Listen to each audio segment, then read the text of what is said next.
Hi friends, പുതിയൊരു വീഡിയോയിലേക്ക് എല്ലാവർക്കും വീണ്ടും സ്വാഗതം. അപ്പോൾ വീട്ടിൽ തന്നെ നമുക്ക് നല്ല സോഫ്റ്റ് ആയിട്ട് പൊറോട്ട തയ്യാറാക്കിയെടുക്കാം. ചോറ് വെച്ചിട്ട് എത്ര സമയം കഴിഞ്ഞാലും പാടാവാതെ നല്ല സോഫ്റ്റ് ആയിട്ട് ഇരിക്കുന്ന ഒരു പൊറോട്ട റെസിപ്പിയാണിത്. എങ്ങനെ തയ്യാറാക്കിയെടുക്കുന്നതെന്ന് നോക്കാം. അപ്പോൾ നമ്മൾ പൊറോട്ട തയ്യാറാക്കാനായിട്ട് ഈ ഒരു കപ്പാണ് അളവിനായിട്ട് ഉപയോഗിക്കുന്നത്. ഈ ഒരു കപ്പിന് 3 കപ്പ് മൈദ നമുക്ക് എടുക്കാം.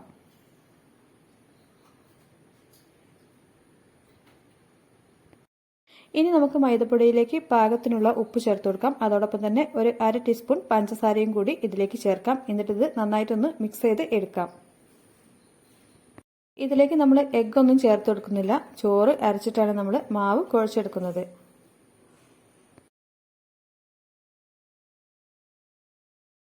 ഉപ്പും പഞ്ചസാരയും ചേർത്ത് ഇതുപോലെ ഒന്ന് മിക്സ് ചെയ്തെടുത്ത ശേഷം മൈദ എടുത്ത അതേ കപ്പിൽ തന്നെ 1 കപ്പ് അളവിൽ ചോറ് കൂടിയെടുക്കാം.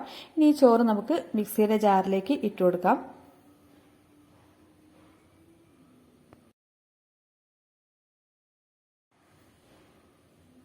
അപ്പോൾ ഈ ചോറ് നമ്മൾ മിക്സിയുടെ ജാറിലേക്ക് ഇട്ട് കൊടുത്തിട്ടുണ്ട്. അതേ കപ്പിൽ തന്നെ 1 കപ്പ് അളവ് വെള്ളവും കൂടി ഇതിലേക്ക് ചേർത്തിട്ട് നന്നായിട്ട് തന്നെ ഇതൊന്ന് അരച്ചെടുക്കാം. ചോറ് നമ്മൾ നല്ല ഫൈനായിട്ട് തന്നെ അരച്ചെടുത്തിട്ടുണ്ട്. ഇനി ഇത് മൈദയിലേക്ക് ചേർത്ത് കൊടുക്കാം.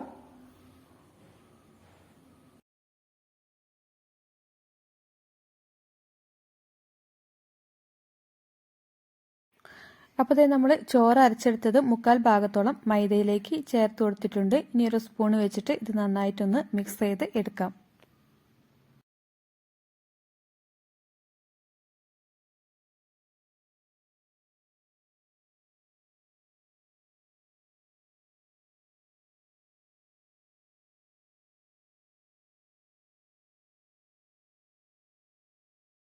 സ്പൂൺ വെച്ചിട്ട് ഇതുപോലെ ഒന്ന് മിക്സ് ചെയ്ത് എടുക്കാം. എന്നിട്ട് ഇത് കൈ വെച്ചിട്ട് നന്നായിട്ട് കുഴച്ചെടുക്കാം. കുഴച്ചെടുക്കുന്ന സമയത്ത് നനവ് പോരെങ്കിൽ ബാക്കിയുള്ള ചോറ് അരച്ചത് കൂടി ഇതിലേക്ക് ചേർത്ത് കൊടുക്കാം.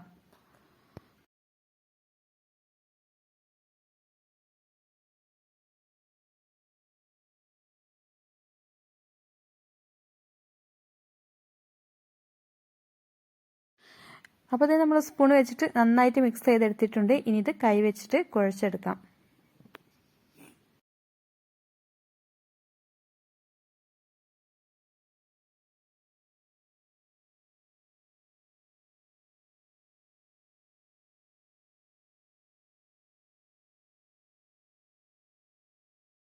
നമ്മളിത് കൈവച്ച് കുഴച്ചെടുക്കുകയാണ്. ബാക്കിയുള്ള ചോറ് കൂടി ഇതിലേക്ക് ചേർത്ത് കൊടുക്കാം.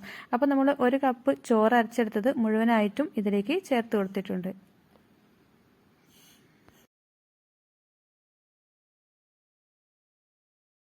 മാവ് ഇതുപോലെ തന്നെ പാത്രത്തിൽ വെച്ച് നന്നായിട്ട് ഇതുപോലെ ഒന്ന് കുഴച്ചെടുക്കാം. എന്നിട്ട് വേണം നമുക്ക് കൗണ്ടർ ടോപ്പിലേക്ക് ഇട്ടിട്ട് നന്നായിട്ടൊന്ന് കുഴച്ചെടുക്കാനായിട്ട്.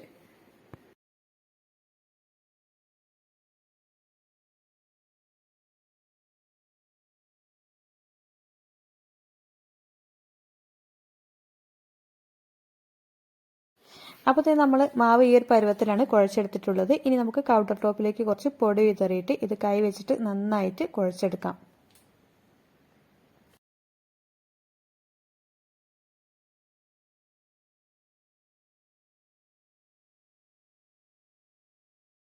മാവ് നല്ല സോഫ്റ്റ് ആയിട്ട് കിട്ടാൻ വേണ്ടിയിട്ട് കൈ വെച്ചിട്ട് ഇതുപോലെ വലിച്ചൊന്ന് കുഴച്ചെടുക്കാം.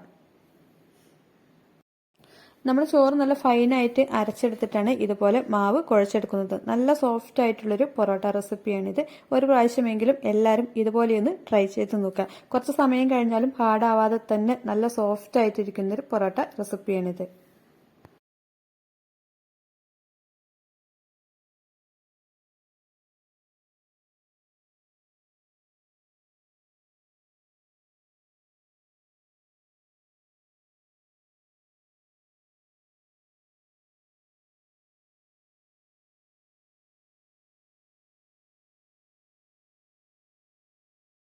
അപ്പോൾ നമ്മുടെ പൊറോട്ടയ്ക്കുള്ള മാവ് ഏകദേശം ഒരു 5 മിനിറ്റ് സമയത്തേക്കെങ്കിലും ഇതുപോലെ കൈ വെച്ചിട്ട് വലിച്ചു കുഴച്ചെടുക്കാം. ഈ ഒരു സമയത്ത് തന്നെ അത്യാവശ്യം നല്ല സോഫ്റ്റ് ആയിട്ട് തന്നെ കിട്ടും മാവ്.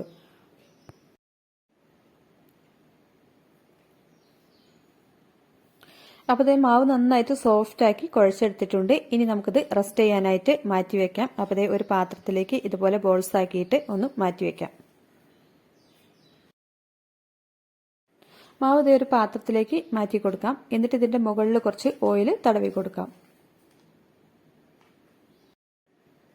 ഓയിൽ നന്നായിട്ടൊന്ന് തടവി കൊടുത്ത ശേഷം ഇതൊന്ന് അടച്ചു വെക്കാം. ഇനി നമ്മളിത് മാവ് റെസ്റ്റ് ചെയ്യാനായിട്ട് മാറ്റി വെക്കുകയാണ്. ഇവിടെ അരമണിക്കൂർ സമയത്തേക്കാണ് നമ്മൾ മാവ് റെസ്റ്റ് ചെയ്യാനായിട്ട് മാറ്റി വെക്കുന്നത്. ഇനി ഇതൊന്ന് അടച്ചു വെച്ചു കൊടുക്കാം.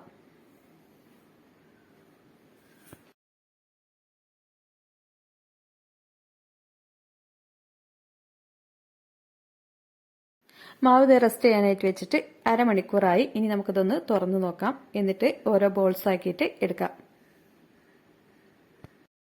നമ്മളിത് ചോറ് അരച്ചത് ചേർത്ത് കുഴച്ചെടുത്തുകൊണ്ട് മാവ് നന്നായിട്ട് സോഫ്റ്റ് ആയിട്ട് കിട്ടിയിട്ടുണ്ട്. ഇനി ഇത് വെച്ചിട്ട് നമ്മൾ നൈസായിട്ടാണ് പൊറോട്ട തയ്യാറാക്കുന്നത്, അധികം കട്ടിയില്ലാതെ. അപ്പോൾ അതേ ബോൾസ് ഈ ഒരു വലുപ്പത്തിലാണ് നമ്മൾ എടുത്തിട്ടുള്ളത്. ഏകദേശം ഒരു ചപ്പാത്തിക്കൊക്കെ പരത്തുന്ന ആ ഒരു വലുപ്പത്തിലാണ് നമ്മൾ ബോൾസ് ആക്കി എടുത്തിട്ടുള്ളത്.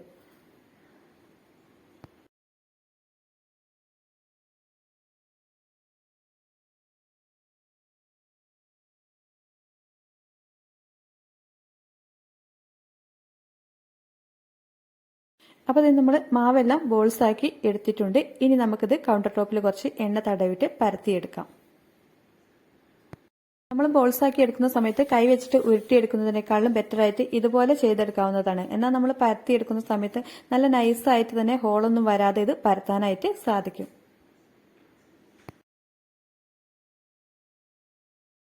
ഇനി നമുക്ക് കൗണ്ടർ ടോപ്പിലേക്ക് കുറച്ച് എണ്ണ തടവിട്ട് ഇതൊന്ന് പരത്തിയെടുക്കാം. ബോൾസ് അധികം വലുപ്പമില്ലാത്തത് കൊണ്ട് നമുക്ക് ചെറുതായിട്ട് തന്നെ ഇത് പരത്തി എടുത്താൽ മതി.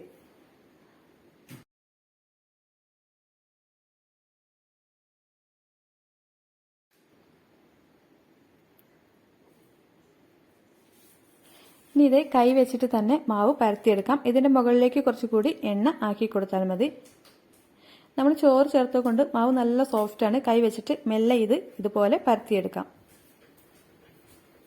രണ്ടറ്റവും ഇതുപോലെ പ്രസ് ചെയ്ത് നീളത്തിലാണ് ഇത് പരത്തി എടുക്കേണ്ടത്. നമ്മൾ ബോൾസ് ആക്കി എടുത്തപ്പോൾ അധികം വലുപ്പമില്ലാതെ എടുത്തത് കൊണ്ട് നമുക്ക് പെട്ടെന്ന് തന്നെ ഇത് കൈ വെച്ചിട്ട് ഇതുപോലെ പ്രസ് ചെയ്ത് പരത്തിയെടുക്കാനായിട്ട് പറ്റും.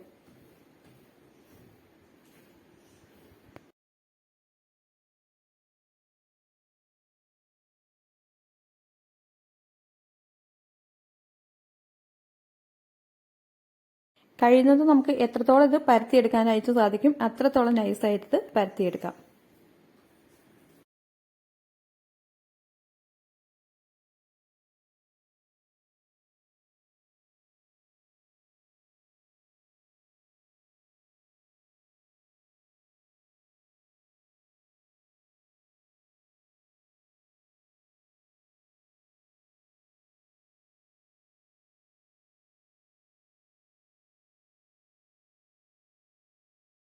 ഇനി നമുക്ക് ഇതിന്റെ മുകളിലേക്ക് കുറച്ച് മൈദപ്പൊടി വിതറി കൊടുക്കാം.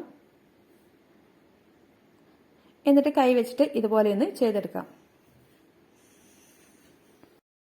ഇനി ഇതൊന്ന് ഇതുപോലെ എടുക്കാം. എന്നിട്ട് ഇതിന്റെ അറ്റം ഒന്ന് മെല്ലെ പ്രസ് ചെയ്തൊന്ന് വലിച്ചെടുക്കാം. ഇനി നമുക്ക് ഇതുപോലെ ഒന്ന് ചുറ്റിച്ചെടുക്കാം. ഇനി ഇതിന്റെ മുകളിലേക്ക് കുറച്ച് ഓയിൽ ആക്കി കൊടുക്കാം. ബാക്കിയുള്ള ബോൾസ് എല്ലാം കൂടി ഇതുപോലെ ഒന്ന് ചുറ്റിച്ചെടുക്കാം. അപ്പോൾ അത് നമ്മൾ എല്ലാം ഇതുപോലെ ചെയ്തെടുത്തിട്ടുണ്ട്. ഇനി ഒരു 10 മിനിറ്റ് സമയത്തേക്ക് കൂടി ഇതൊന്ന് റെസ്റ്റ് ചെയ്യാനായിട്ട് മാറ്റിവെക്കാം.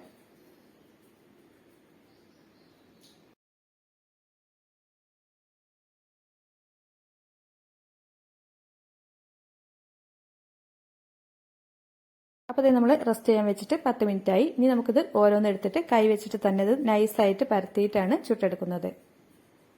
നമുക്ക് നൈസായിട്ട് വേണ്ട എന്നുണ്ടെങ്കിൽ ഇതുപോലെ മെല്ലെ ഒന്ന് പ്രസ് ചെയ്തെടുത്ത് ചുട്ടെടുത്താലും മതി.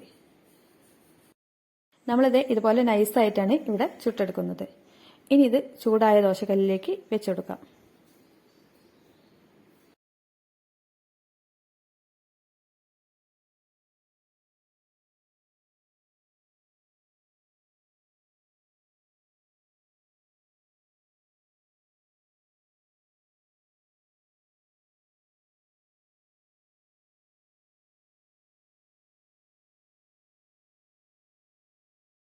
എണ്ണ തടവിയ ശേഷം എന്നിട്ട് തിരിച്ചും മറിച്ചിട്ടിട്ട് ഇത് ഒന്ന് ചുട്ടെടുക്കാം.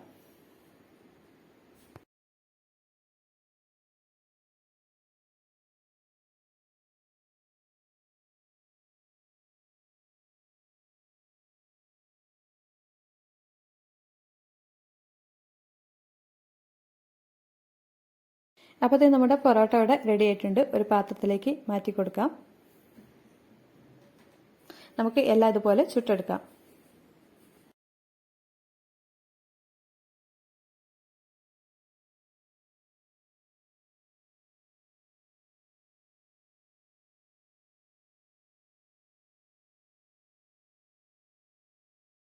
നമ്മളിവിടെ ചോറ് അരച്ചെടുത്തിട്ടാണ് മാവ് തയ്യാറാക്കിയെടുത്തത്. അതുപോലെ തന്നെ നമുക്ക് ചൂടുവെള്ളം വെച്ചിട്ടും മാവ് തയ്യാറാക്കി എടുക്കാവുന്നതാണ്. അത്യാവശ്യം ചെറിയ ചൂടുവെള്ളം ഉപയോഗിച്ചിട്ട് ഇതുപോലെ മാവ് തയ്യാറാക്കിയെടുത്താലും നല്ല സോഫ്റ്റ് ആയിട്ട് തന്നെ കിട്ടും. വെള്ളം ചൂട് കൂടിപ്പോവാതെ ശ്രദ്ധിക്കണം.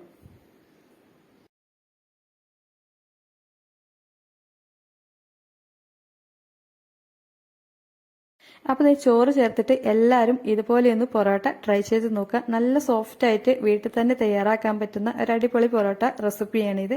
അപ്പോൾ എല്ലാവരും മസ്റ്റ് ആയിട്ടൊന്ന് ഒരു പ്രാവശ്യമെങ്കിലും ട്രൈ ചെയ്ത് നോക്കുക. ഇനി നമുക്കിതെല്ലാം കൂടി ഒരുമിച്ച് കൗണ്ടർ ടോപ്പിലേക്ക് ഇട്ടിട്ട് കൈവച്ചിട്ടൊന്ന് തട്ടിക്കൊടുക്കാം.